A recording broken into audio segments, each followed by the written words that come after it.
We will move into public comment. I do want to make a few reminders before we begin. The Board of Education values the opinions of the St. Louis community. Please be respectful and limit remarks to 3 minutes. We do encourage speakers to express their concerns and viewpoints in a constructive and healthy manner, and to please refrain from naming individual staff or students, as there are legal and privacy considerations. We do reserve the right to revoke the speaking privileges of speakers who fail to conform to reasonable requirements of decent public decorum. Please be mindful that we do have a 45-minute hard stop on public comment. You may not relinquish your time to other speakers. With that, I will call the first name, Celia Watson.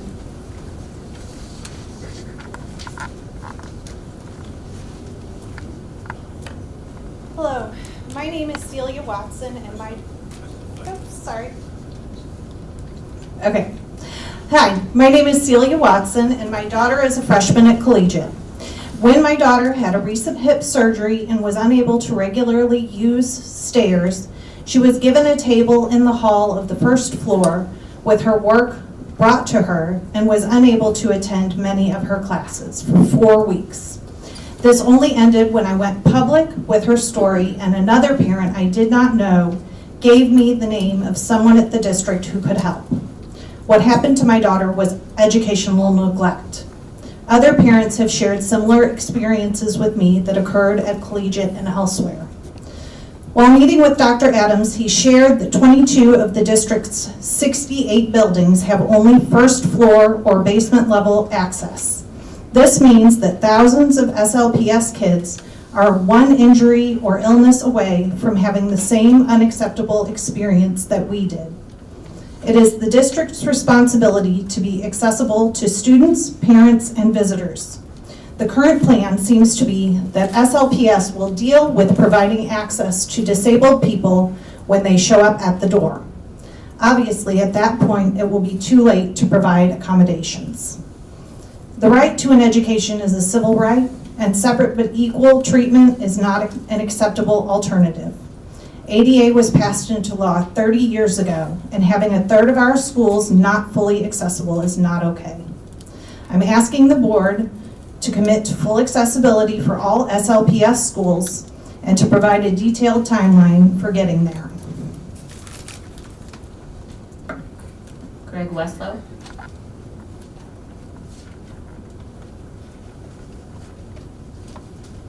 Thank you. First of all, I'd like to take the opportunity to thank you all for serving on the board. I know it's not an easy job. But I'd like to take this opportunity to introduce myself. I am Celia's brother and the uncle of the student concerned. I'm also a disabled individual, and I was shocked, honestly, to learn that a third of the buildings in the district are not fully accessible. It's sad. It's 2020. I believe that we had moved past this. The district and other public entities often talk of inclusion. It's clear to me that inclusion is not a priority of the school district at this point. Separation is not the same thing as accommodation. Treating disabled students differently, disabled parents, disabled staff, injured students, staff, and community visitors to the schools who are unable to navigate stairs are faced with a decision to not attend the school functions. It's unacceptable to me that the school board would allow this to continue, and I'm begging you, I'm standing here begging you to please take action. I know that there are limited resources in this district, but it sends a powerful message to the 25% of Americans who have disabilities when the school board fails to act and fails to create welcoming spaces. I understand that the intent is to fix these buildings and bring them up to full accessibility as needed, meaning when a student's 504 specifically requests it. But again, this is too late. Students will choose, and I can tell you as a disabled individual, it is easy to identify a space that is not welcoming. And you will choose not to put yourself in that space. So I'm telling you, Collegiate is one of the top schools in the district. You've received good press on it. There was an article just the other day in the Post about Collegiate. and it said that it was a diverse school, welcoming to all people and doing amazing things, and I agree. I love that school because of the way that my niece loves it. But I'm telling you that Collegian is not welcoming to all students. It's only welcoming to those who are able to navigate stairs. So please take action. Thank you. Bill Monroe.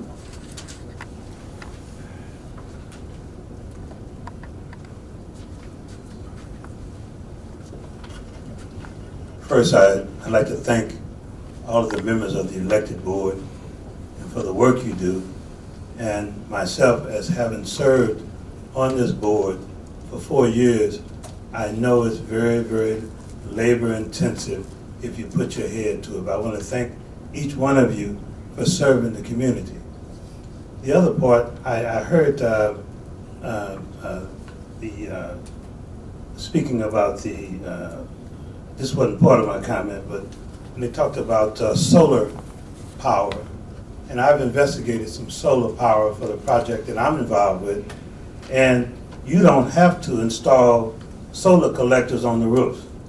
There are many ways that you can provide the solar technology to the individual schools without putting these devices on top of roofs. So I'd like to know about what that means as to what the plans are. And my address is on there. I'd like some information about that because I might be able to help you with that. The other part, I'm a former St. Louis police officer. And in this city right now, we got crime.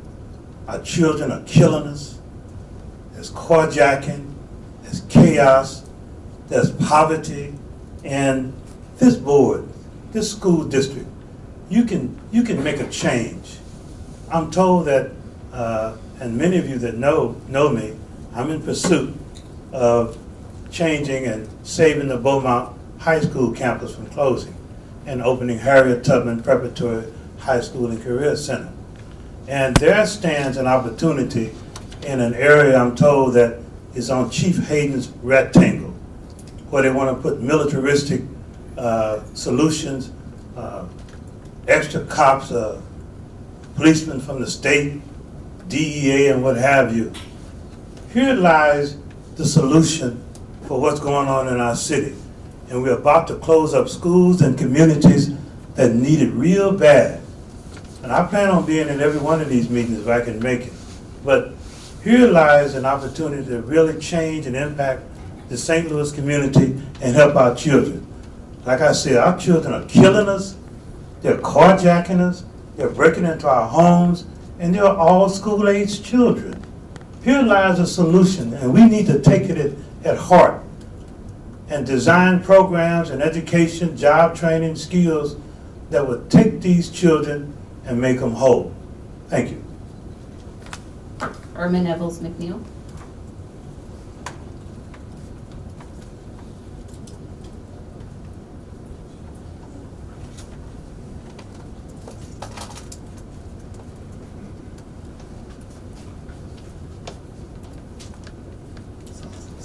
Okay, thank you.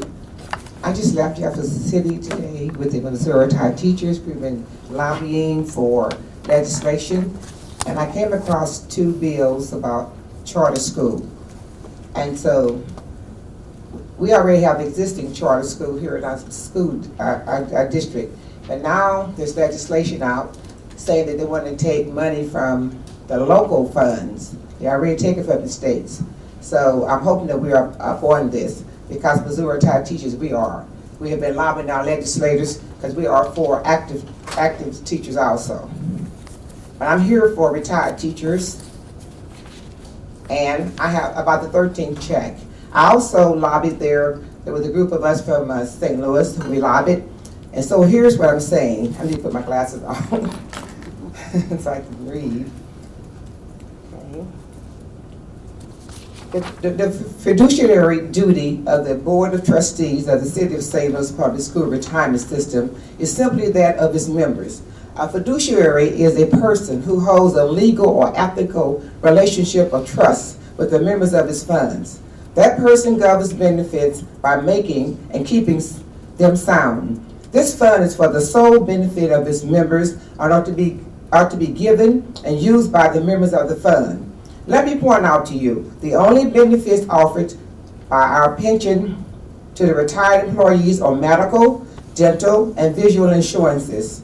The members of the fund between ages 55 and 62 who are retired have outrageous insurance premiums. The members of the Board of Trustees are to get the best possible insurance for the retired members. The trustees are to advocate for an annual cost of living adjustment for its members. This is to be made in the form of a motion every year to give retired members an annual increase. This motion is to be made every November and acted upon. Sadly to say, the members of the fund, there has not been an increase in benefits since 2006. The last motion made for an increase was in 2012, and before that it was 2005. The question now is, does the Board of Trustees meet its fiduciary duties? You can answer this question by taking a look at your benefits. The answer is no. You can answer this question, I said that before. Our trustees make and use every excuse in the book to keep from giving us a cost of living adjustment. They blame other groups as the school board, the local 420, the no longer in place state appointed board. Don't forget the stocks market or inflation. You already get Social Security, they say, and we are not funded at 100%. Another excuse. My time's up? Sorry, but I gave you a copy, you can read it. Okay, so I'm saying to keep an eye on what's going on in Jefferson City. Felicia Long.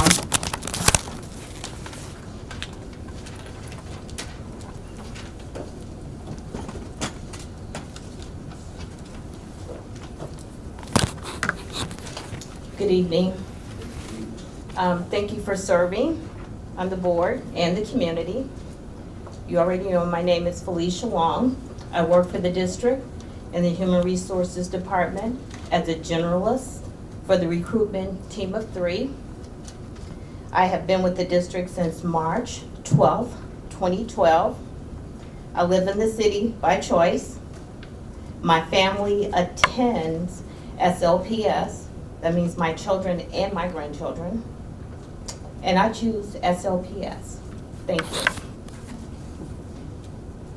Charles Babatu Murphy.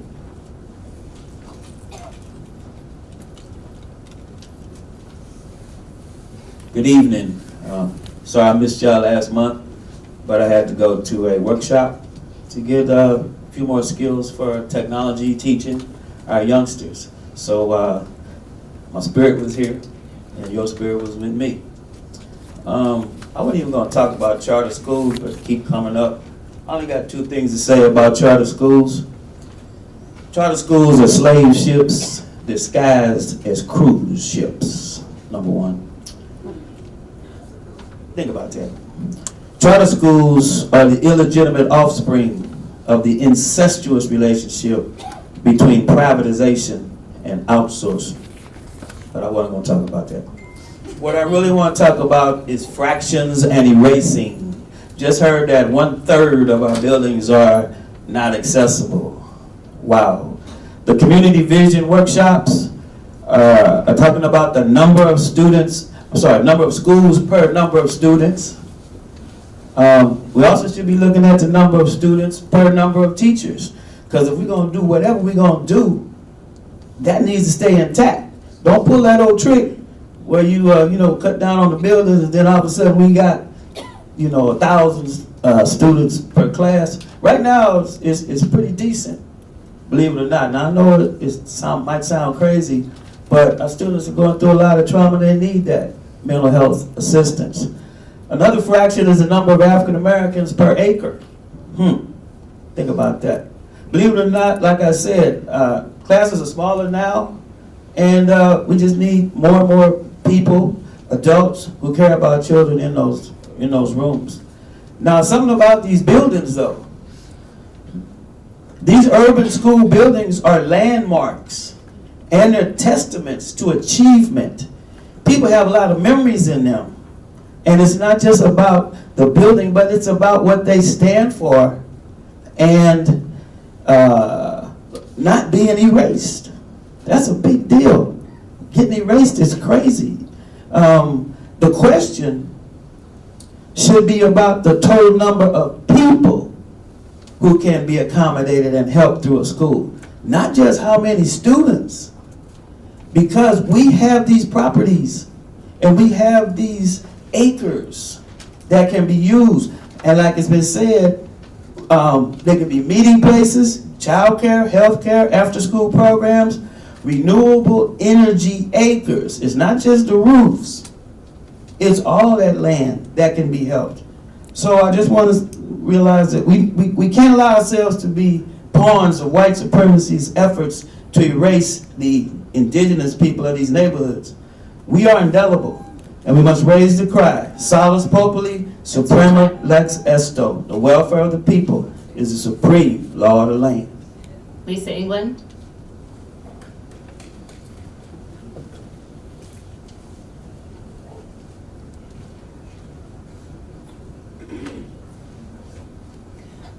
My name is Lisa England. My daughter and I are here today as a part of, she is a student of the SLP Collegiate School of Medicine. Recently, my daughter had an injury in which 3 months ago she underwent hip surgery. In coming back and returning to school, because there was no real time in preparation, she did have a 504 plan. However, as a part of our SLP schools and the limited accessibility for our students to be able to safely pass through the stairwells and or upstairs because of their disability, I am here as a supporter of Celia as well to try to find a way within our school district to have a better budget so that our schools can become more accessible for the ADA compliancy, so our students can have a better education, our families can be more actively involved in the school by being able to safely pass through the stairwells, as well as our teachers whom also may or may not be able to be present at school to give the proper education because of the limited accessibility or lack of accessibility. I watched my daughter 1 week after surgery climb stairs on her butt, on her bottom, using her hands after having major hip surgery. As a parent, this is not something that satisfies me. As a school, they have done and tried to assist in ways possible. Giving an education from a hallway versus a classroom is not an accessible or an acceptable education. Our students, our parents, family members, and our teachers all should have a way to be able to enter a school and be able to access stairwells or to the first, second, or third floor safely without restriction. I need to be able to be a voice for my daughter as well as other students that are already currently going through this.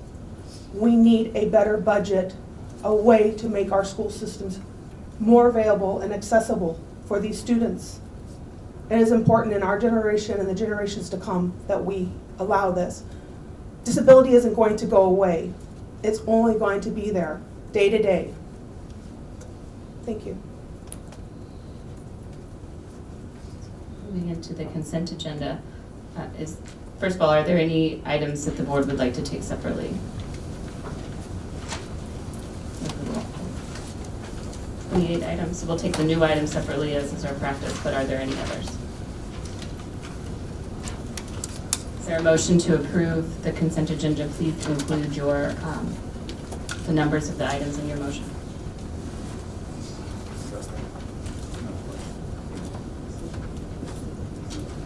Is 9 included? Yes.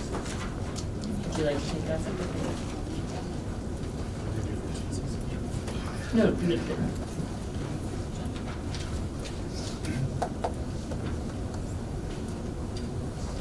So I move that we accept the consent agenda for items 02, 11, 20, 01 through 02, 11, 20 to 7. Is there a second?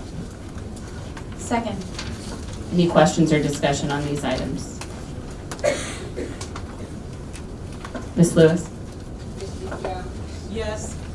Ms. S. Jones? Yes. Mr. Lane? Yes. Ms. Miller? Yes. Dr. Roberts? Yes. Mrs. Bow? Yes. Mrs. Rhodey Collins? Yes. Motion has passed. I move that we accept item 02, 11, 20, 28. Is there a second? Second. Any questions on this one? It is a walk-on item. Ms. Lewis?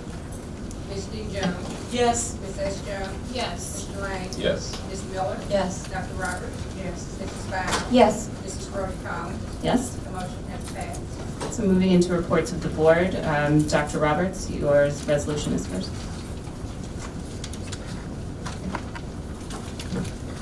Good evening, everyone. Gun violence was the catalyst for the board's violence town hall in September. The outcome of that, one of the outcomes for the town hall was a resolution sponsored by board member Susan Jones. That resolution did not include any language concerning gun violence. And so, after listening to the community, visiting ward meetings, and attendance at the Board of Aldermen, I decided to sponsor a simple resolution to get the word out to our parents and to help keep our students safe. If the resolution continued the conversation or ignited a new conversation around gun safety, it would have been worth the effort of putting it forth to a vote. I believe our board has the ability to decrease gun violence in our city. Yes. And if we take the lead, others will follow. It is important for this board to find common ground and collaborate where possible and when possible around gun safety. And this resolution could have been an easy lift. School boards across the country are taking action. Los Angeles, Phoenix, Arizona, Denver Public Schools, and even our neighboring school district of Clayton. This resolution could really help demonstrate the power of parents in our community and in our schools to make a difference in gun violence. This resolution would just have been another tool to keep our students safe. All of the barriers identified in my draft resolution that gave pause to receiving support were eliminated, such as the title, the statistics, and action steps. It is my position that we can't govern this district under an umbrella of what if. We must be bold and fearless and build the bridge as we walk on it.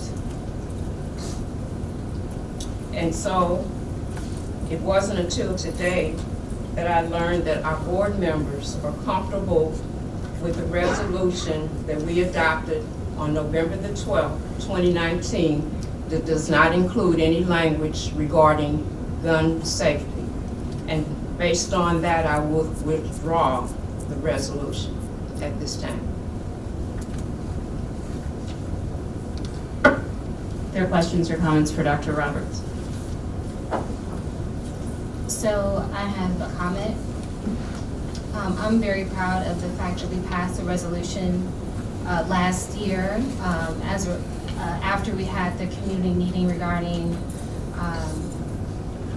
school safety. And just to reiterate, I'm going to actually read it for those of you who had not had a chance to actually review what that was. But that specific resolution that was passed by this specific board says that whereas the board's first priority and highest concern is to ensure the educational welfare of all students, and achieving that priority requires learning environments and communities that are safe, secure, and supportive. Whereas St. Louis Public Schools supports the rights of students and staff to attend and live in communities that are healthy, safe, and free from violence. Whereas a safe community ensures both physical and emotional health of students and staff and contributes to a learning environment in which academic achievement can thrive. And whereas the most impactful approach of creating a safer community will require a comprehensive, coordinated effort between individual schools, the school district, and the larger community, where all institutions, organizations, and individuals must accept responsibility for their critical roles and collaborate to establish a safe and healthy environment for children. And whereas the Board of Education and the City of St. Louis encourages the development and implementation of policies, programs, and legislation to prevent violence and promote the overall health and safety of the community. Now therefore be resolved that the Board of Education of the City of St. Louis and St. Louis Public Schools will continue to work with students, parents, teachers, and staff, community organizations to develop, implement, and monitor policies and programs that foster and support safe and healthy communities. Be it further resolved that the Board of Education and the City of St. Louis urges elected representatives for the state of Missouri and the City of St. Louis to invest in, promote, and support comprehensive, coordinated, and collaborative strategies which develop schools into community hubs that offer extended school day programming, recreational activities, physical and mental health care services to promote healthy children, strong families, and to improve access to resources for all residents of the City of St. Louis. My reason in reading this is because I feel as though, and I've actually compared both of these side by side, that this encompasses taking care of the crime that's happening in our neighborhoods.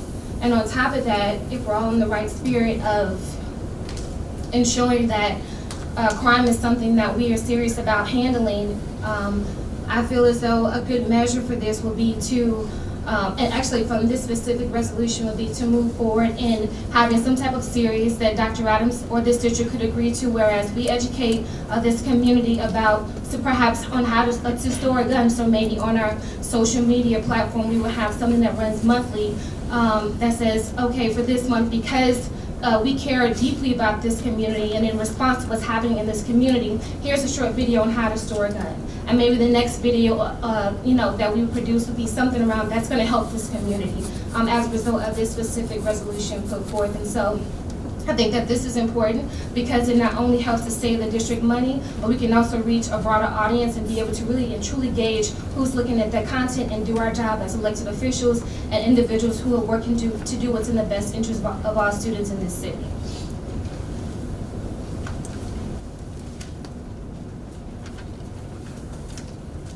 So I wanted to say that I had an opportunity to speak with Ms. Kim Westerman from Moms Demand. And they weren't at the time familiar with Ms. Jones' resolution, and I feel like we have a good opportunity to work with them. I serve on the Pillar 5 committee, which is responsible for strategic community partnerships. I think they're doing great work in identifying our community partners. So I believe Susan's resolution is worded broadly enough to allow those staff members to do their jobs. We need to trust our superintendent. We need to support our staff in allowing them to make those decisions in how to carry out those visions and goals set forth in that resolution.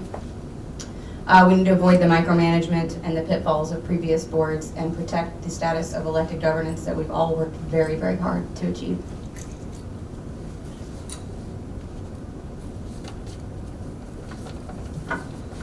The next item on our agenda is board bylaw, duties of individuals. Just a quick question. I have some additional board report. Will they come after? We'll come back there. Okay,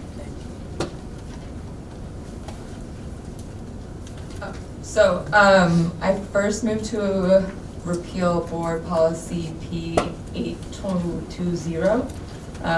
This is what I sent out in an email. It's a policy that applies to behaviors of the board, which is actually the duty of the bylaws and not of policy. And so, so I moved to repeal that. Second, are there questions or discussion on the repeal of, can you give me the number, Tracy, I'm sorry? P8220. Questions or discussion on the repeal of policy 8220, which is essentially duplicated by this new resolution? Correct. Ms. Lewis? Ms. D. Jones? Yes. Ms. S. Jones? Yes. Mr. Lane? No. Ms. Miller? Yes. Dr. Roberts? No. Mrs. Val? Yes. Mrs. Brody Collins? Yes. Motion has passed.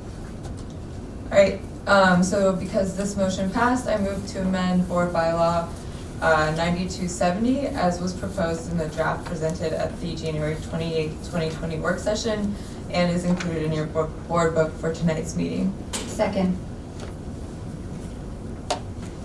Questions or discussion on this bylaw?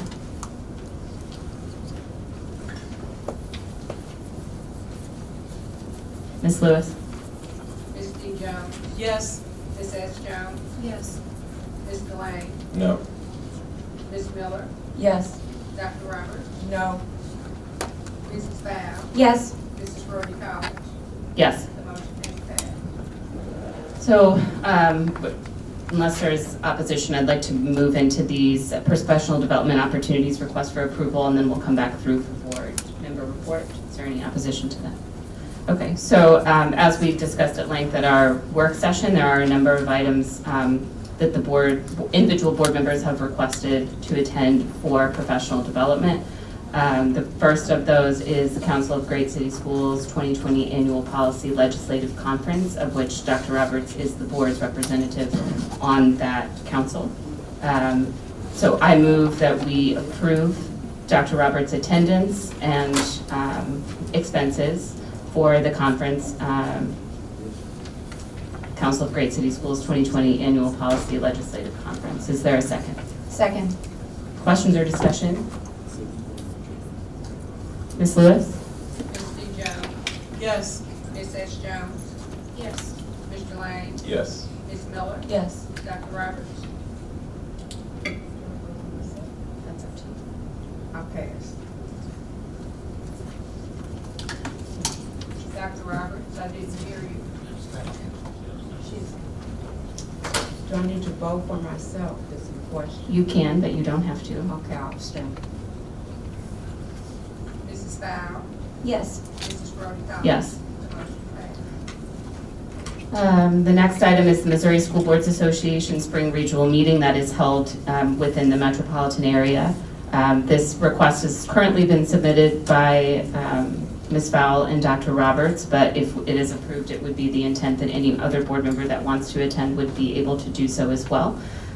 So I move that we approve the registration expense for the MSBA Spring Regional Meeting for any board member who would like to attend. Is there a second? Second. Questions or discussion? Ms. Lewis? Ms. D. Jones, Yes. Ms. S. Jones, Yes. Mr. Lane, Yes. Ms. Miller, Yes. Dr. Roberts, Abstain. Mrs. Val, Yes. Mrs. Brody Collins. Yes. The motion is passed. So at this time, it is my understanding there are no board members whose schedule permit their attendance at the Council of Great City Schools Leadership Institute at Harvard University. If that changes, please contact Dr. Adams immediately so we can take those spots. At that time, those are all our items for approval, so I will start with you. Ms. Jones, do you have a board member report? Not at this time. Ms. Bell? As I mentioned earlier, I did speak with someone from Moms Demand Action, and I did want to emphasize their willingness to work with the school board. And I told them that I would put this in my public comment so that the public knows. They are willing to work with us and see us as partners, and I would love to refer them to our community partners.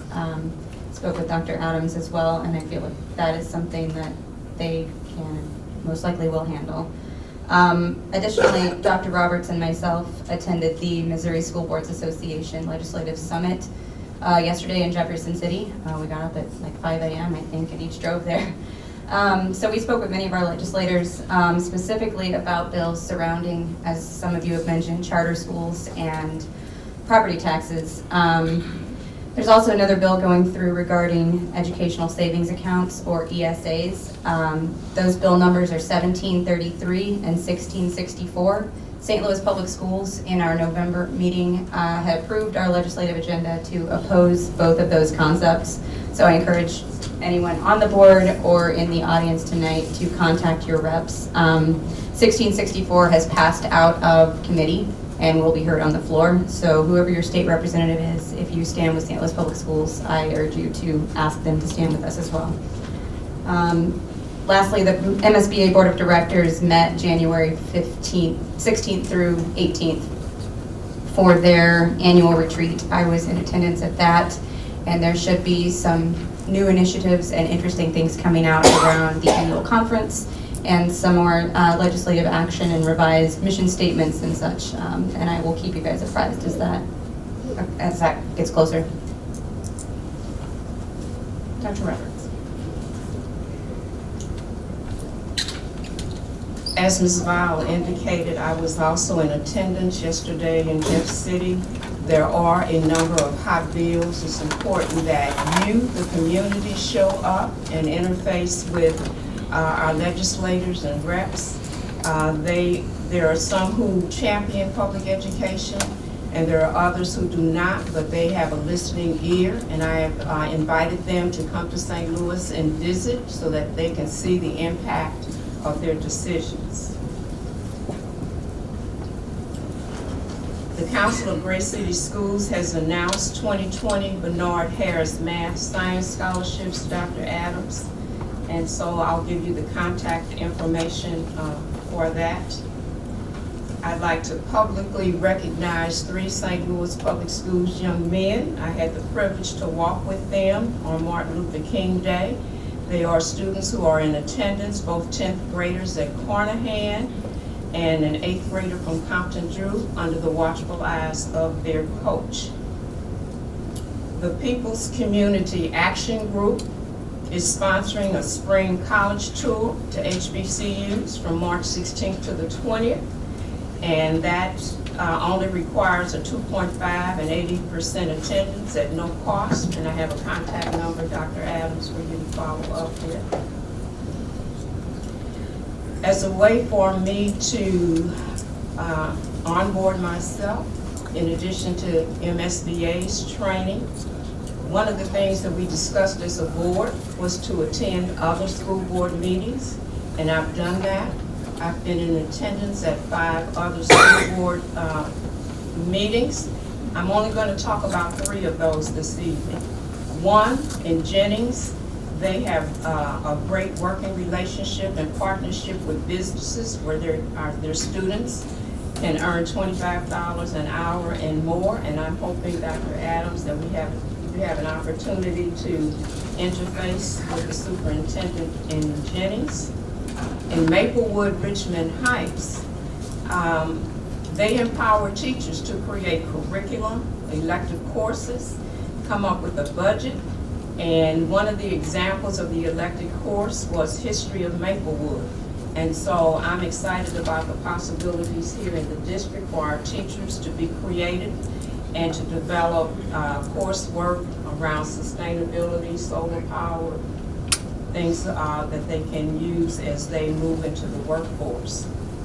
And lastly, Clayton School District.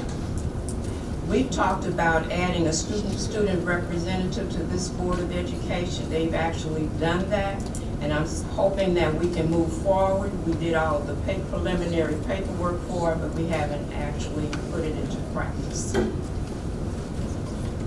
The other thing that I'd like to recommend, that reading is a requirement of the Missouri School Board Association if you want to move into the board certification program. And so again, I'm going to offer up for our board, because I did learn that in Clayton they are doing a book study on their board.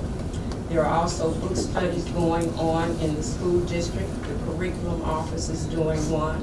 And so I would like to recommend this book for our board, Building Relationships, Yielding Results, How Superintendents Can Work with School Boards to Create Productive Teams.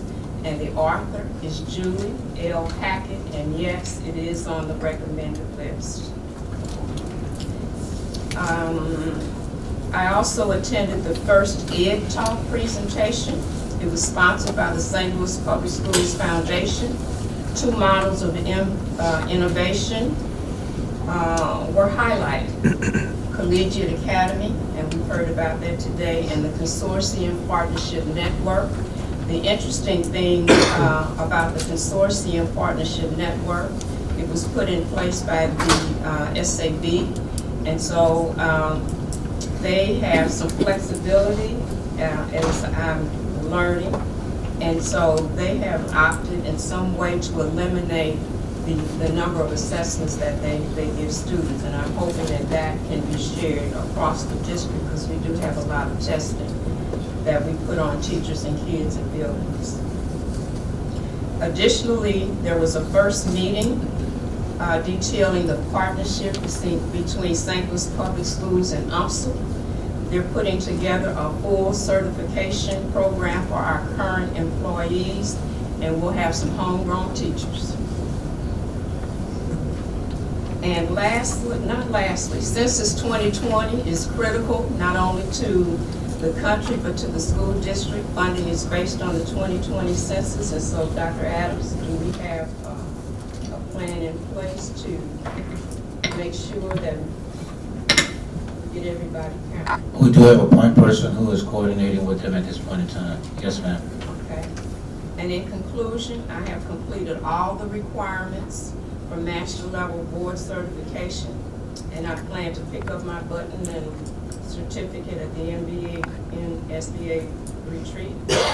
And now I'm on to the last leg, distinguish. Thank you. So could we all congratulate Dr. Roberts on that level of certification? Ms. Miller.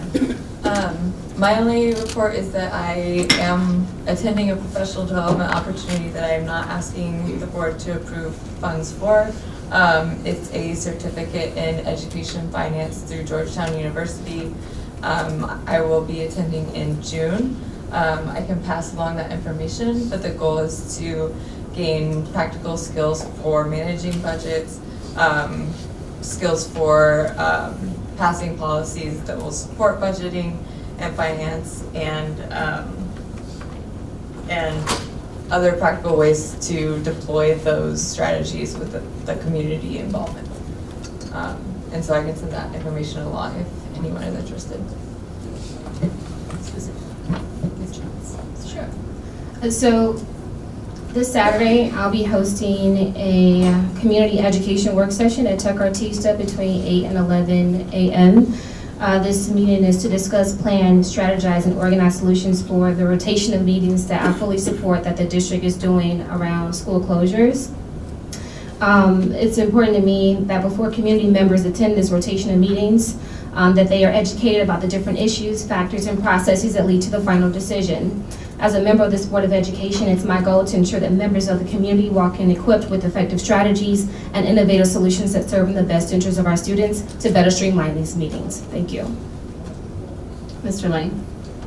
I have three things. The first thing is kind of sad, but with all the CSMB family in the building, I do want to express my condolences of the recent loss of Ms. Wally, who was a staple at CSMB for a long time, and I know just working in ed programs, she was super helpful in making sure that our students had everything that they needed, and we were only, 10 or 20 students there, so I know that she did it for the entire community, and that she was loved, and she will be missed. So my condolences to the entire CSMB family and Principal Steele as well, and all the students over there. The second thing is an update from the Ad Hoc Budget Committee. So we met last Friday. I'll just go over the next steps for the sake of time. So one of our next steps is to currently review what our financial policies look like from a district level. And the people who will be assisting me with that are Susan Turk, who is here, I believe, Gloria Nolan Evans, and Dr. Casey Seals Shahid, who is the principal over at Central Visual and Performing Arts. And we have some policies that are on the table that we will vote on for presentation to the board. So we'll be doing that.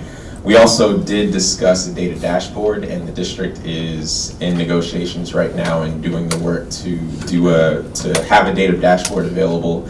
We're just making sure that, and we do want to have community involvement on that, but we are making sure that we're taking the right steps in this long process to make sure that it's something that's useful for board members, for district staff, for school staff, and as well as parents in the community. And the last thing, I just want to give a shout out to Yateman and the Yateman staff.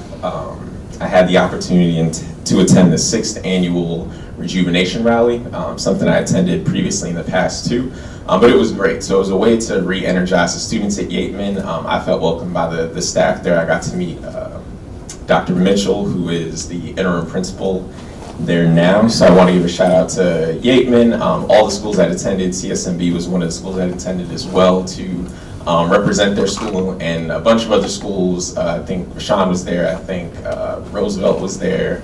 And there were performances from the students from other schools, and it was just a completely joyful environment where middle school students got to learn about the options that they had from high school from other students in those high schools, many of which who had attended Yateman as well. So I want to give a shout out to Dr. Mitchell, his staff, Dr. Nash, who was one of the main coordinators of that event, and all the schools that attended and the principals that allowed their students to be in attendance. So one final item for your attention. You did receive this electronically, but I wanted to make sure it was addressed tonight as well. So you do have in front of you a draft agenda for the board's workshop that will be conducted on February 25th, Skills for Working Through Difficult Decisions. I have received feedback from Dr. Roberts, which I have already sent on to the facilitators. So I'm asking at this time, is there any additional feedback? If you would like to respond to me directly, you can do that as well. I just need that no later than Thursday, so I will open for any feedback that you might want to pass along. So I will look for that via email by Thursday evening if there is something else. Otherwise, this agenda will stand. With that, I will ask the board for a motion to adjourn. And we do need to go back into closed session. We have many items remaining.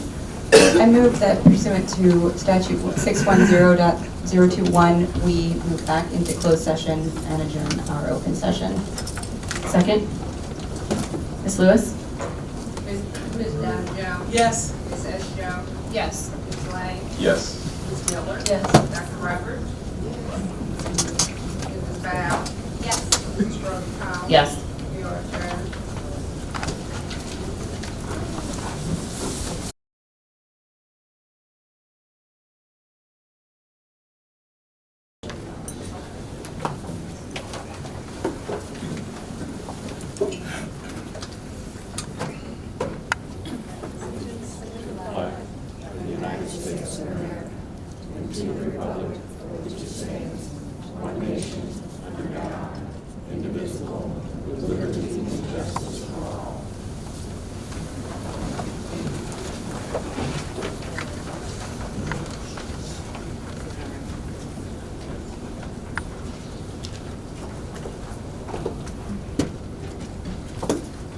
Our individuals for the recognition segment have not made it yet, so we're going to move past and then come back to them once they arrive. So I'll ask for a motion to approve and adopt the February 11th, 2020 regular business meeting agenda. I move that we approve and adopt the February 11th, 2020 regular business meeting agenda. Second? Any questions or discussion? Ms. Lewis? Ms. D. Jones? Yes. Ms. S. Jones? Yes. Mr. Lane? Yes. Ms. Miller? Yes. Dr. Roberts? Yes. Mrs. Bow? Yes. Mrs. Rhoda Collins? Yes. Motion passed. Is there a motion to approve the October 22nd work session meeting minutes?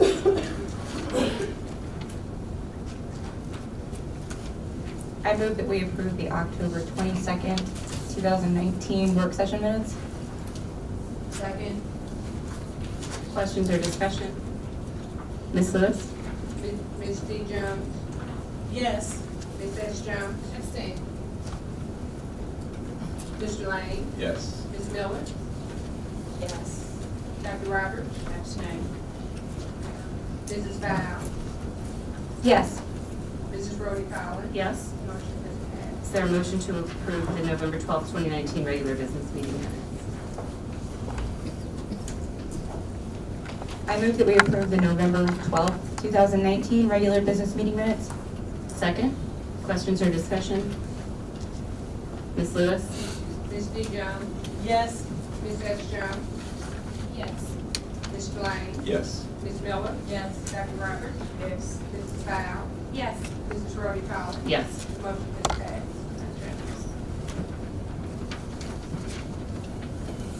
Good evening. First, I want to take this opportunity to remind our meeting attendees and the community at large that we are hosting a series of community visioning workshops starting Saturday, February 29th, and continuing through the first 2 weeks of March. The workshops have been structured to help us explore the past, present, and projected future landscape of education options in the city of St. Louis. A full schedule is available on the district website at slps.org/workshop. Every workshop will cover the exact same content, so we encourage you to sign up for one session only. However, you're welcome to attend as many as you choose to. Childcare and light refreshments will be provided.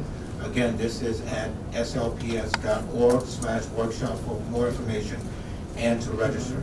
A friendly reminder that February 14th is a district-wide professional development day. Students will not report to school on that day. All staff will be engaged in a day of learning. Lastly, finally, I'd like to close my comments with a special video in honor of the School Board Recognition Week. If you could turn your attention to the screens at this point in time.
Thank the board for their service. Obviously, this is a volunteer role. The board spends a great deal of time in terms of supporting what happens in the city of St. Louis, and obviously this is a brand new board in that effort. So I want to personally thank you, and the public as well, for supporting you in terms of that effort. So I just want to say thank you for National School Board Week in terms of the work that you do every single day. So that was the purpose of the video. Thank you. At this point in time, we have 3 presentations. Before we start, I'll start with Mrs. Banks. Financial report, which is a second quarter and a preliminary GOB report for funding for the 2021 school year. That will be followed by the assessment presentation by Mrs. Cheryl Benoit, and then followed by Dr. Knight, Claire Crapo. I'm not sure who's presenting tonight on the presentation for summer school. Mrs. Angie Banks. Thank you. So this is your financial update. And here are our standard financial objectives. I will note that the third bullet relating to our 10% fund balance policy target as of June 30th, 2019, we are currently at 28% as compared to the 550 Missouri districts average of about 35%. So here are the items I'll be covering today. As Dr. Adams said, quarter 2 results for the current year, looking at next year, and kind of what's ahead. So now there's a lot of information on this slide, both revenues and expenditures by fund category. And on the far right, you'll see those categories: general operating budget or GOB, federal, food service, debt and trust for revenues, and you'll also note that under expenditures, desegregation expansion is also included. The next column is last year's actuals for fiscal year 2019, audited results, and those are for comparison purposes. Your next column is your fiscal year 2020 budget. This is the current budget. not the approved or original budget. There's not been a formal budget amendment, but there are some changes here that I'd like to just let you know about. At the tax levy presentation meeting, we talked about an increase in the assessed valuations and an anticipation of additional property tax revenue. So in the fiscal year 2020 revenue budget, you see $305 million. The approved budget was $299 million. So I wanted to include the additional revenue that we anticipate from the property taxes so that we would have better comparison numbers. As you move down the fiscal year 2020 revenue budget, you'll see in the trust budget, that has also been increased. And what we did was increase that to the amount of receipts that we have already received this year. So if you look at the total for the trust revenue budget, you'll see that same amount. So the total 2020 revenue budget is about $401 million. The fiscal year 2020 expenditure budgets are all the same as the original or approved budgets, with the exception of the desegregation expansion budget. Originally, that budget was $3.3 million, but unfortunately, we do not have an agreement for that this year. And we realized we were able to absorb that $3.3 million in our general operating budget. So you'll see some activity for the desegregation expansion expenditures in the first quarter, about $468,000. But then in quarter two, you'll see that those were reversed out, net to zero. So those were actually moved to the general operating budget. So the fiscal year 2020 expenditure budget is about $404 million. Moving on to the next column is quarter one, which those results were presented at a previous financial update. And then quarter two is the highlighted blue column, and those are the results from October through December 2019. You'll note that the federal revenue is significantly less than the federal expenditures. Some of that has to do with the approval of those federal budgets by DESE. Also, we spend the money and then we request reimbursement, so there's always a lag. That's quite a big lag, as you can see by the difference, and that's another important reason for having that fund balance. So a small difference in the food service revenues versus expenditures. Of course, our debt revenue is based on property taxes, which comes in fairly regularly. But the debt expenditures are based on the payment schedule for principal and interest, which we pay that out twice a year. So the totals and percent of budget are the final two columns. So for revenue, we're at $139 million, or about 35%, and expenditures at about $159 million, or 40%, and that's through December 2019.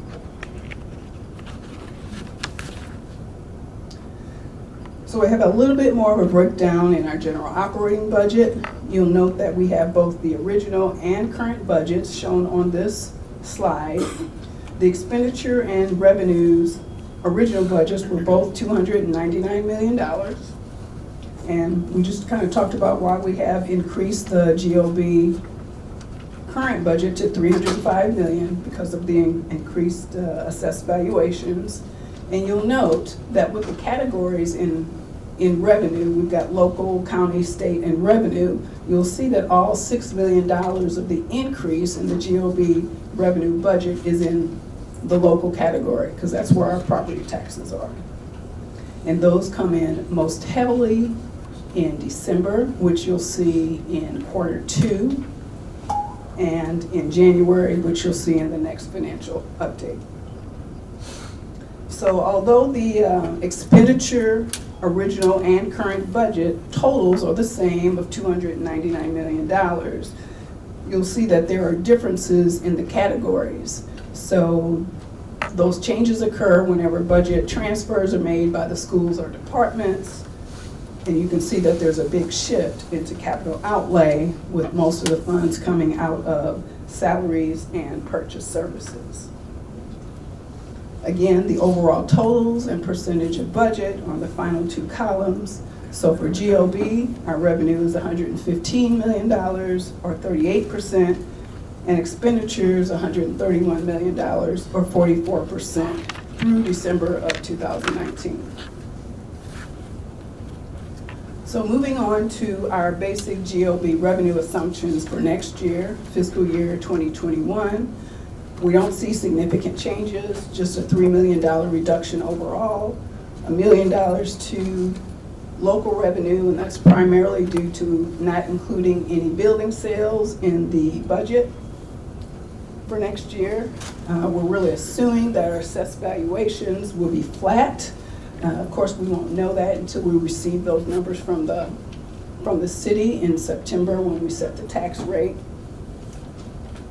And again, for our state revenue, $2 million, and that's due to enrollment declines. Federal revenue, which is a very small percentage of our revenue budget, we consider that will just be flat. So for the 2021 budget revenue opportunities, these are the same things that we really look for every year to see if there's any opportunities to increase our GOB revenue. Pretty standard items that we're looking at, but we know that the biggest changes are typically in the property taxes and sales taxes, where the bulk of our revenue is. And of course, there's a lot of heightened awareness around TIFs and tax abatements. So we'll certainly be keeping our eye on those items.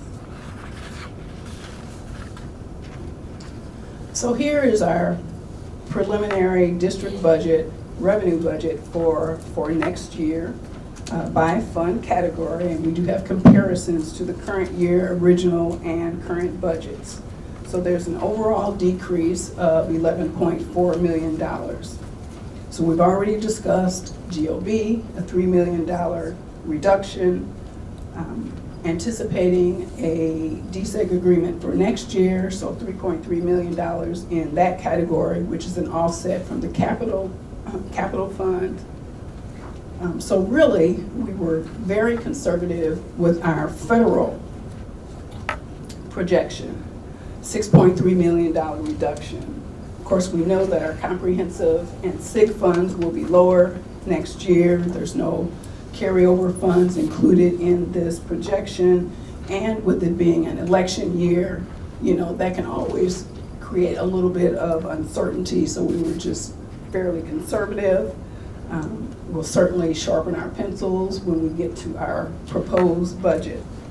But overall, our fiscal year 21 revenues, we anticipate at this point to be about $390 million. And that's really not unreasonable when you think about, for our fiscal year 2019 actuals were about $395 million.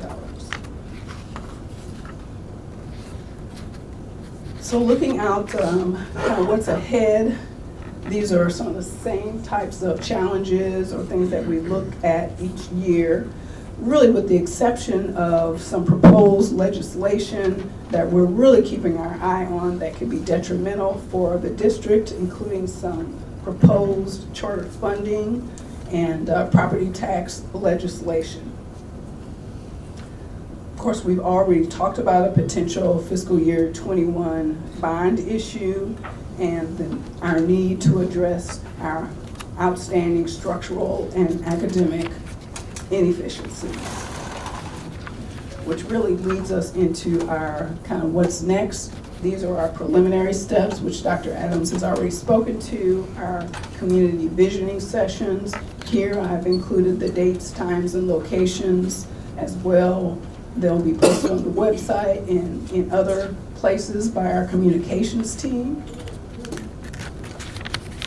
Of course, everyone's welcome to attend one or as many sessions as you would like to participate in.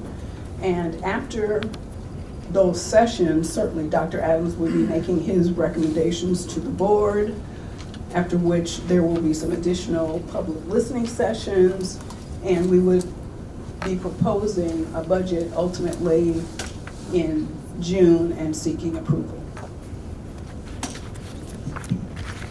Does the board have any questions at this point in time relative to the presentation? Good evening, Ms. Banks, and thank you so much for always including and aligning your report to our transformational plan. But as we move into our community visioning sessions, I'm wondering about how we prepare to save money so that we can redirect those funds to the classrooms. And I did pose this question and I got a one-word answer. How can we save money by owning our own school buses? And I was told that we did take a look at that, but that was it. Can you give me any further detail, or Dr. Adams? Yes. Is there a report that I can review? Yes, ma'am, I can give you a high-level report, and I apologize for being really short with the answer. I was still waiting for some information from facility. To purchase buses will cost the city from $60 to $65 million. We would have to hire approximately 400 bus drivers. We would not see any kind of, it would be flat for the first 4 to 5 years. There is a shortage of bus drivers across the country, and that would be a challenge for us. And we would have to provide the benefits and all of those kinds of things. But we have a report that I can provide to you that is much more detailed. But just off the top of your head, $60 to $65 million to purchase 300 buses, 400 employees along with benefits. And we would not likely see any kind of impact until year 4 or 5. But I can give you the entire analysis that we did several years ago, and we updated that analysis based on your question. Secondly, is there an energy efficiency plan, and what is the savings with that? So, Mr. Casey could come provide, or Mr. Watson, a kind of quick recap of that. We did do some analysis of that again. Mr. Casey was out of town Friday, so when I got the questions, I didn't include that in the update. But we did look at that. I think the amount that Mr. Casey provided to me was something close to $400,000. But we just hired somebody, looking to hire somebody in that space. But we have done work in that space around lighting across the district.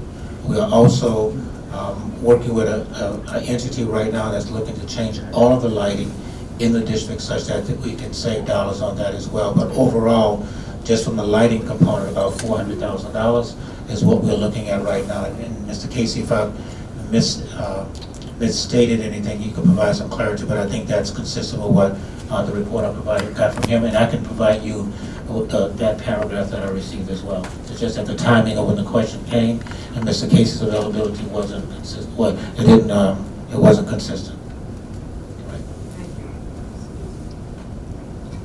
Dr. Adams, last year I asked a question as well about energy efficiency, and I was asking about the use of solar throughout the district on our flat top buildings and what kind of possible savings that could bring to the district or money to the district. I'll let Mr. Casey answer that. I think we said something, but I don't recall, but I know we did kind of discuss that. Yes, that is something that we are going to explore, but also with some of our roofs, our slate roofs, our tile roofs, we really would want to put something on our roofs, so we're going to have to look at what roofs would be feasible for that technology. But the energy analyst that which we hired, and we're going to look into that to see if it's something that we should explore. So we are hiring an energy analyst to look at what you just talked about, in addition to a gentleman that we're working with right now that did the lighting for the St. Louis Cardinals baseball field. We have been in conversations with him as well as Ed Plus to possibly look at all lighting in all of our buildings in terms of reducing the cost and getting this done free. So we'll give the board a better update in the next 30 to 60 days. Obviously, when we finish this community visioning process and we know what buildings that we might be looking at, that's when we'll come back to the board with those kind of initiatives. Dr. Adams, I'd like to add that also we replaced windows in a majority of our schools, which also impacted energy efficiency. Also, it helped us with our lead initiative also by removing the wood windows that had lead paint on them. Also, we installed new mechanical systems in a majority of our buildings, and also are much more energy efficient. We also installed controls on our system. It used to be, I'm aging myself, we used to ride by and see if smoke was coming out of the chimney to see if the systems were on. Now we can do it from a computer. So a lot of those things we're able to shut them off, we're able to time them, we're able to plan those things. So we have done a lot of things with trying to save money and trying to save energy, working with technology, turning off computers, screens. So we've done a lot of, we also put motion sensors in our classrooms so that the classrooms are not in use. The lights go off after a certain period of time. So those are some other initiatives that we've done over the last 10 years. And a lot of that came from under the Prop S monies. And so we'll provide the board a one-pager in terms of what we've done over the last 2 years relative to that. I think the real challenge for us, however, is determine what the cost savings has been, because obviously the rate continues to go up, and so the number of buildings we might have might decline, and so it's an apples and oranges kind of piece. Last thing I'd like to say, if there are no other questions. I have a question. Ms. Banks and I had this conversation. Historically, when I arrived as superintendent, we provided the board a much more regular update around finances. We defaulted to, when the SAB was in place, a quarterly report. We have the ability to do this every single month, to do a deep dive around the budget. I just need to know if that's what the board requests, but at every single meeting, we can provide the board a monthly update on the finances, such that the board has a much more, not necessarily detailed, but much more consistent, accurate information around the budget on a monthly basis. But I'll let the board give some direction to the superintendent relative to that, but we do have the ability to do that, and we'll look forward to doing so if that's something the board wanted to do. Do you want us to discuss that now? So Ms. Banks, my question, back in 2019, we set the tax rate, and one thing that we came to the conclusion on is that even though the valuations are set at whatever they're set at, it doesn't mean that the district will recover 100% of the tax funds for those valuations. So has the city given you any indication of what they project the recoverable percentage to be for this year or next year? No, they don't provide that information, but in our CAFR, we do have information on how much was collected based on each year. We do collect delinquent taxes based on prior years, and we do have all that information, so we know ultimately if we collected 100% and over what time span. Okay. Does the board have that information? It's in the CAFR. I mean, I can certainly pull that out for you, but yes. And how many years does it go back? At least 10 years in the CAFR. I had a quick question about the challenge of non-competitive salaries and whether there's a current plan or whether that's going to be something that the superintendent reports as part of the recommendation. So we are starting negotiations with the union at this point in time. Yesterday I met with the new president, interim, Mr. Ray Cummings, and we provided all of the financial documents that their team requested from our legal, Nicholson O'Toole, to their lawyer, and we are requesting to actually start the actual negotiation process the last week in February, and I'll be coming back to the board hopefully in March or as early as April, as late as April, with some recommendation, obviously in closed session relative to what that negotiations yielded. But yes, we are looking at that as obviously one thing that we need to address, and we're wrapping that hopefully around the community visioning piece as we talk about what we do around buildings and all of those kinds of things. So it will be a collaborative kind of recommendation because we can't do one without the other. So to answer your question, ultimately the process aggressively will begin at the end of February. The documentation that they requested has been provided to them.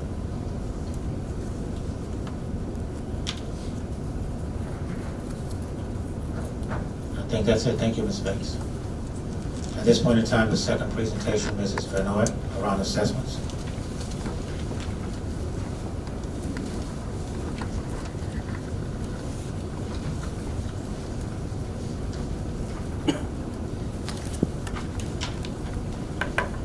Good evening. Tonight I will be sharing what types of assessment we have in St. Louis Public Schools, what we do with them once we have the assessment, the upcoming windows related to assessments through the end of May, and then any questions that you might have, I'll be glad to answer. So locally, we have 3 major assessments. The first one is STAR. It's also called STAR Renaissance, and we give it in reading and math. It does a couple of things for us. It gives us the grade level equivalency of readers, and it also gives us the student growth percentile when you compare them in previous assessments. For instance, we give it in August, December, and then again in April and/or May, and that student growth percentile can show us if students have grown from the previous window. Due to Senate Bill 319, the April window includes students who are not reading on grade level 45 days prior to summer school. The Scantron Performance Series is a nationally normed assessment that is aligned to the standards, and we give that twice a year. We give it in September in reading, English, math, and science.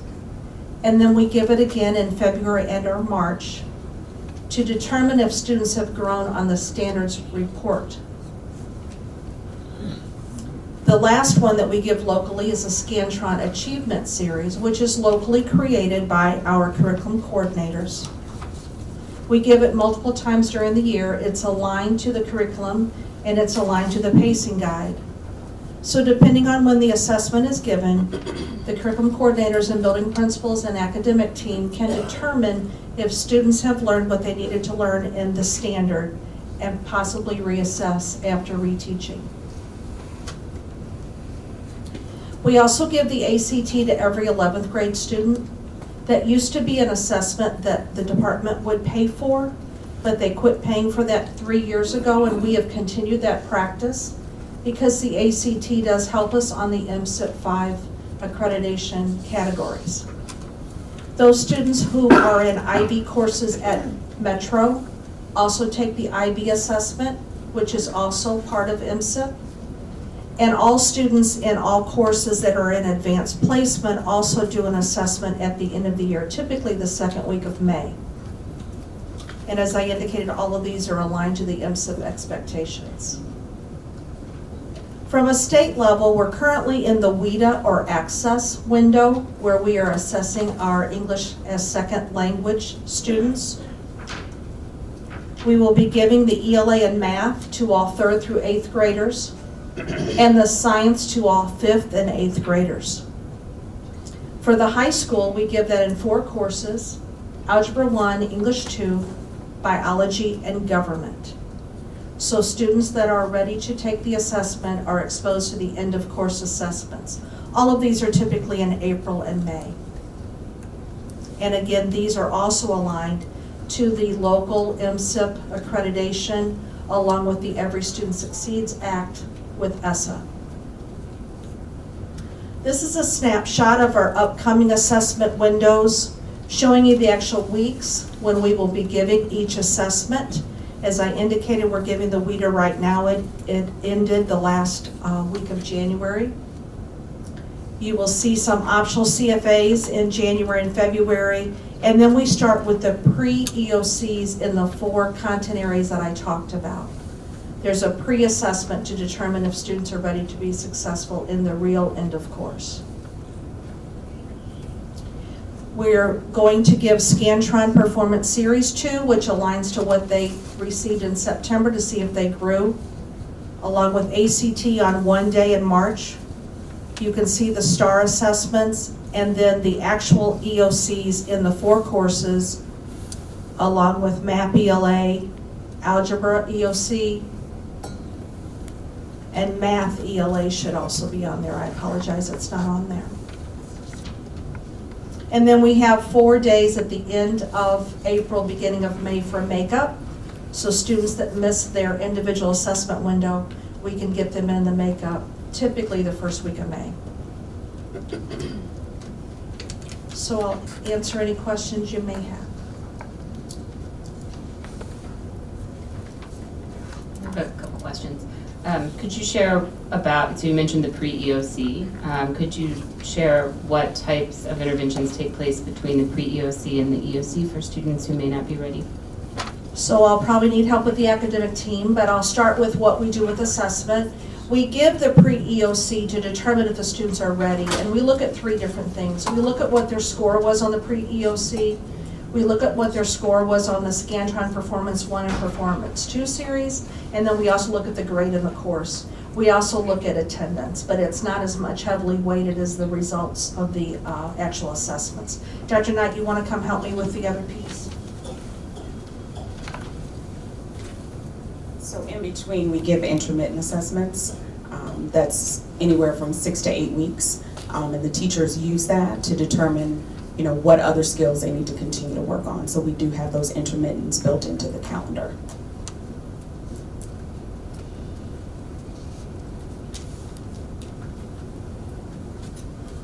So we do a lot of testing.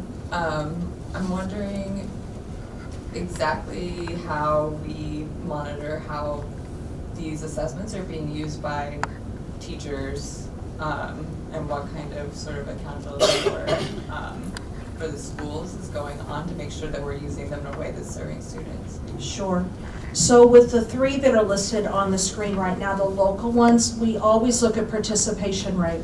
We send out reports letting principals know that a certain grade level may not be participating as high as they need to. We typically want to see between 88 and 97% participation rate because changes in rosters might make it to where it won't ever be 100%. So the participation rate helps us, and then also we have provided training to the testing coordinators, to the AICs, to the academic curriculum coordinators on specific reports that are helpful to use in the classroom.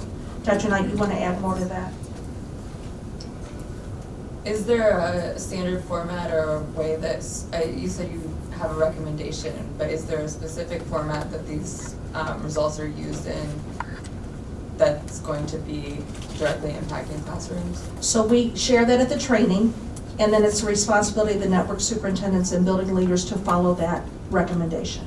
And then do we do a follow-up to assess whether those are being effective? So that's the accountability piece on the network superintendents and building principals.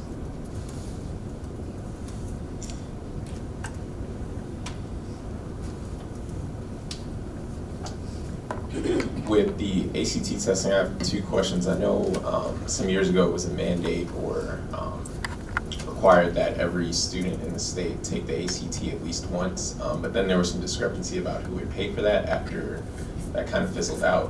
Where are we now with the, payment of it, and what is our goal for how many of our students take it? So we want all students exposed to it. I was looking at some data a while ago, and we noticed that in 2005, only 43% of our students took the ACT. Last year, we had about 97% take the ACT. So since the department no longer pays for the assessment, the district does. Okay. And then the second question around the timing of the ACT. So you said that we would test all of our students. So the goal would be to test all of our students in March. That would be March of their junior year, and knowing that the official national ACT, the next date would be April. And then of course we have summer melt, and then by then they're in their senior year, and if they're applying to 4-year colleges and universities, they would have one testing opportunity between basically when they take this test, if they opted into a month of rigorous preparation and then took it in April, but if they didn't, they would just have March and then one opportunity maybe in the fall. Have we considered moving up that test date to allow students to get more testing opportunities given our district average? Sure. So we have kept with the same date that DESE used a few years ago. And students can take the assessment as many times as they need to. And depending on the highest score, then that's what they get credit for. So if they're a junior and they get a 26, and they're a senior and in the December window they get a 22, they get credit for that 26. So it's the highest of any of those assessments. I understand that. Sorry, didn't really answer the question though. So they could take it in March and get a 16, and they would also only have one opportunity to take it in the fall to be ready on schedule to take to apply to their colleges with their ACT score in hand. There's so I'm also saying a if they June only ACT. Okay, but most students don't take it in June in our schools. They take it with our school, and then maybe they'll take it with the college access counselor recommending it their senior year. So again, my question is, have we considered an opportunity to allow students to test earlier so that they have that score, they've seen the test before the second semester of their junior year, to allow them more time to prepare before they go into their senior year and apply to college. So if I understand Ms. Lane's question, you want us to go back and look at the possibility of pushing the test up earlier, such that students will have more than one opportunity during their junior year, or as early as June or the fall of their senior year to take the test. So we'll come back and look at that. Again, we tried to stay consistent with what the state did originally, but since we're paying for it at this point in time and it's not being reimbursed by the state, we can go back and look to see if there's an earlier test to do that. We also, if I'm correct, please correct me, we also have been approved by the ACT to do testing at the school site. Correct. As opposed to at a facility, so we actually test in all of our high school buildings on a test day that is a regular attendance day for students, which increases the number of students who might take the assessment. And we would have to go back to see if we could get ACT to approve that earlier than it is right now. And we can come back to you with some kind of recommendation. I have a question. Outside of just aligning our test dates with what DESE had in the past, could it be that the dates are set that way because the juniors need to gain a certain amount of knowledge or information prior to that test date that would take place in that first semester and maybe right before that test happens? That could be a consideration, absolutely. That's why we do the end of course in late April, early May. That's why we do the MAP test in April, because they have received 7 to 8 months of instruction. Exactly. Thank you. But the truth of the matter is, ACT tests can be given at any point in time, as early as 7th, 8th, 9th, 10th, or 11th grade. So while 11th grade might be the ideal time that was identified by the state, there are some schools that allow students to take the test multiple times because students become much more familiar with the kind of questions that are asked. So I think there are two valid points from Ms. Jones and Mr. Lang, and we'll come back and give you a recommendation based on what we're able to get some research on. Absolutely. So, excuse me. My question is in regards to literature available to our students. I noticed that when my children were in high school, when I went to the resource room, that was a little while back, that there weren't any ATC practice books. So does the district provide those type of books to the students to study before, they take these tests? Yes, ma'am, we do. We have those ACT practice books on hand in all of our teacher resource sites, as well as our libraries. I guess I'm asking, can they have their own personal one to take home with them? Obviously, we can look into that, but we have worked closely with the foundation, and all of our schools have an ACT plan, courses that are taking place, instruction that's taking place in all of our schools, funded in part by dollars from the foundation. So there's a comprehensive plan that we can provide the board relative to what we're doing around ACT, because every single school has the ability for students to be tutored or to take courses around ACT prep. And I can provide you exactly what's taking place in all 13 high schools, because there's a comprehensive plan. I think this is year 3 or year 2 for this particular plan, with teachers also being provided professional development over the summer. So we can provide that to you as well, Ms. Jones, in terms of what's happening in every school.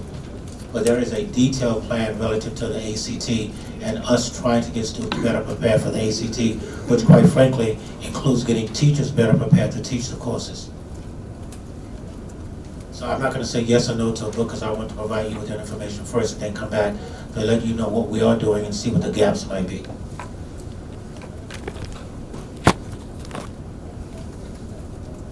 Thank you very much, ladies. Dr. Knight, I think you're still up as relates to summer school.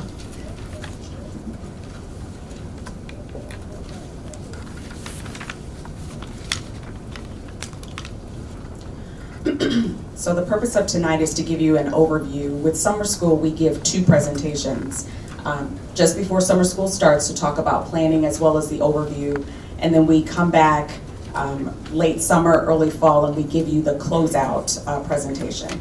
So tonight I'm going to give you the context, just the intent or the purpose around summer school, talk about some enrollment trends, looking at our learning priorities, some of the opportunities that we give to our children, so it's not just feeling as if they're just coming to summer school as a punishment, but there are additional opportunities for them, and then the timeline, particularly leading up to the June 1st start date.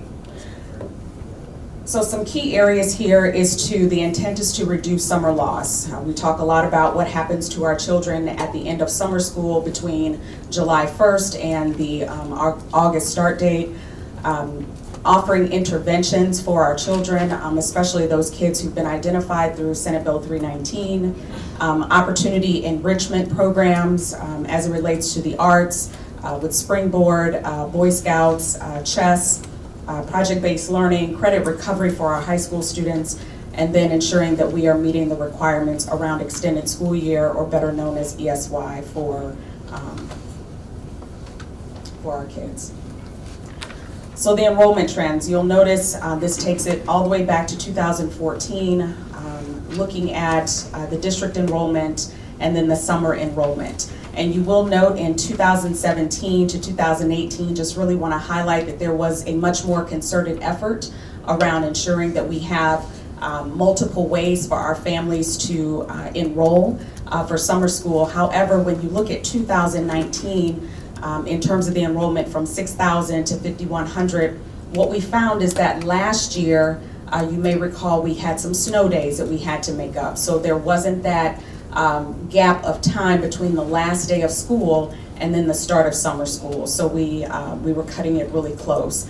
And so that did impact some of our numbers going into summer. We always want to look at the day one enrollment, ensuring that we're getting our children in school on the first day. Looking at 2018, 3,700 to 2019, and that goes back to what I was saying around ensuring that we are capturing kids on the first day. Looking at the priorities, I won't read all of them to you, but a couple of priorities that I want to highlight to the left is around the intensive literacy support that continues with our reading, our instructional focus, and the enrichment experiences with COCA, Springboard, Boy Scouts, as well as Chess Club. And then looking at our goals, we always want our children to demonstrate that even though it is 20 days, what's happening within the pre and post. Are we demonstrating growth, or are our children remaining static within those 20 days? And ensuring that our high school children are indeed coming to school, because their whole intent in coming is around credit recovery. And so the programs, just a couple that I really want to draw your attention to. High school recovery, credit recovery, virtual. What should be in parentheses there is the word optional, giving our children the opportunity to actually come to school, to be in the seat, to have that actual seat time, or to offer virtual, where our kids will have the opportunity to log in the library from home and still be able to regain that credit. 8th to 9th grade transition, which is always important, because we always want to ensure that our 8th and 9th graders, our 8th to 9th grade, that they have a smooth transition going into high school as a freshman. At CSMB, we do offer the 8th to 9th grade transition program, but that is offered in July, and looking at the possibility of offering 8th to 9th transition during the summer months, and then again in July, because we want to ensure that children have their schedules, that they familiarize themselves with their buildings. So really wanted to highlight those two. But as far as all 7 of those programs, they continue to support the goals and priorities around improvement as well as enrichment. Our learning emphasis, we always want to highlight the two categories around academics as well as enrollment. When they get into the classroom, we want to make sure first that we get them there, and then once we get them there, ensuring that they have the opportunity where teachers are actually working with small numbers of kids during the summer months. This is our critical timeline. As you will see to the far left, what's completed as well as what's in progress. Finalizing our summer budget, finalizing those sites, that is on hold for right now. The application process, ensuring that we are identifying those teachers, really strong teachers who are willing to work during the summer months with our children, and then purchasing those instructional materials. So all of this, even though it has target completion dates, a lot of this work is happening simultaneously to ensure that we're still meeting that June 1st deadline. I'll take any questions. As I said, this is intent. The intent was to give you an overview. I will then come back at the end of summer to give you the closeout report in terms of all the things we said we were going to do, and then the results of our work. And so this is an item on the 3/10/2002, so it's an item to be approved at next month's board meeting. A question did come that I did not get some clarity until too late, Dr. Roberts. Last year, we spent approximately the same amount, $3.3 million for summer school.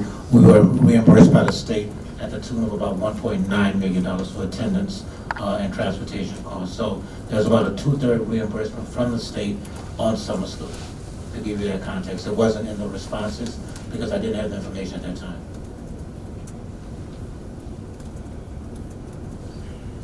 So I guess my question comes around the selection of sites for summer school. How is that process? Are you identifying schools with the highest needs and trying to concentrate the locations around those, or trying to spread it around the city, or? We try to spread it around between north and south, and then looking at the size of the building. So we, over the last couple of years, we've been using the same sites because we're able to get more kids in, so that we don't have as, particularly around the elementary sites. And transportation is offered for all sites? Yes. Thank you. Yes, you're welcome. My question is around the virtual program. I'd like to know, how do you go about recruiting students into that program? Because I think you said you wanted to increase it by 100 students. And then how are you using the digital office here in St. Louis Public Schools? Are the students supplied with an iPad, or how does that work? The students are provided with an iPad. Our intent is that we get recommendations from teachers for kids to participate in virtual. What we did last year, some of those kids were already identified because they were already in virtual, so they continued in the virtual academy. So there's multiple ways that a child can be identified for virtual. I guess I wanted to know, how do you go about recruiting in the general public, for those who are not currently, who may have dropped out of St. Louis Public Schools? We've not tackled that question. I've not gotten that. Yeah, we have not targeted that population, quite frankly, to be honest with you. It is a population we can look to see that might be at the Fresh Start program, but we have not traditionally, because this is credit recovery for students who are taking courses that they previously failed. It is an audience that we can look at, Ms. Jones, but we have not traditionally looked at that audience. We would have to get those students re-enrolled in school and obviously continue that effort in the fall and spring semester so they could graduate. We'll come back at the next board meeting and give you a one-page about what we might be doing in this space, but frankly and honestly, we have not traditionally looked at students who dropped out to come back to virtual school. Okay, you're welcome. And Ms. Jones, you're specifically asking about virtual. I think that covers you. Thank you, Doctor. That concludes the presentations for the night. I'm sorry. They are not.